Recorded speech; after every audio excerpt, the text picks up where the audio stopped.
আবার একটা নতুন ভিডিও নিয়ে এসে গেছি। দেখো আমরা মেশিন, এলজির মেশিন ড্রেস পেন্টিং করব।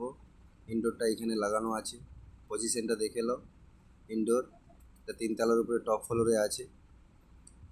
আর আউটডোর পজিশনটাও আমরা দেখিয়ে দিচ্ছি কোথায় আছে।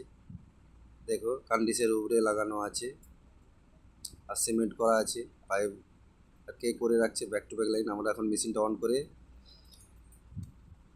আমরা এলেঙ্কি দিয়ে লিকুইড লাইন আমরা বন্ধ করব।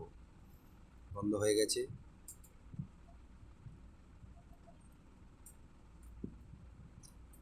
4 মিনিট আমরা চালাবো। চালাবার পরে আমরা সেকশন লাইন বন্ধ করব। 4 মিনিট হয়ে গেছে আমাদের। তো আমরা এখন সেকশন লাইনটা বন্ধ করব। সেকশন লাইনটা বন্ধ করে দেওয়ার পরে আমরা মেশিনটা অফ করে দিয়ে আমরা ইনডোরটা দেখব। ইনডোরের কভারটা খুললাম, ব্যাক টু ব্যাক লাইন করা আছে। তো আমরা দেখে নিয়েছি ইনডোরের কভার খুলে।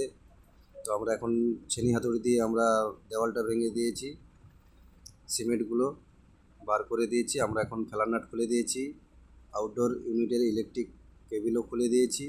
এখন মেশিনটা আমরা আউটডোরের 12-13 লাইন লাগানো আছে।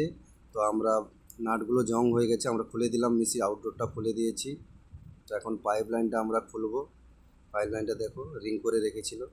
তো আমরা আউটডোর খুলে নামিয়ে দিয়েছি। এখন আমরা পাইপ লাইনের ফেলার নাট খুলবো।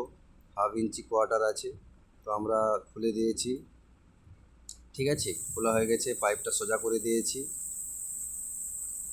ব্যাকেটটাও খুলে দিয়েছি। আউটডোর ব্যাকেট পাইপ সোজা হয়ে গেছে। আমরা পাইপটাও খুলে নামিয়ে দিয়েছি মেশিনটা, ব্যাকেটও। ইনডোরটা আমরা এখন নামাবো। দেখো ইনডোরটা আমরা ইনডোরটাও নামিয়ে দিয়েছি।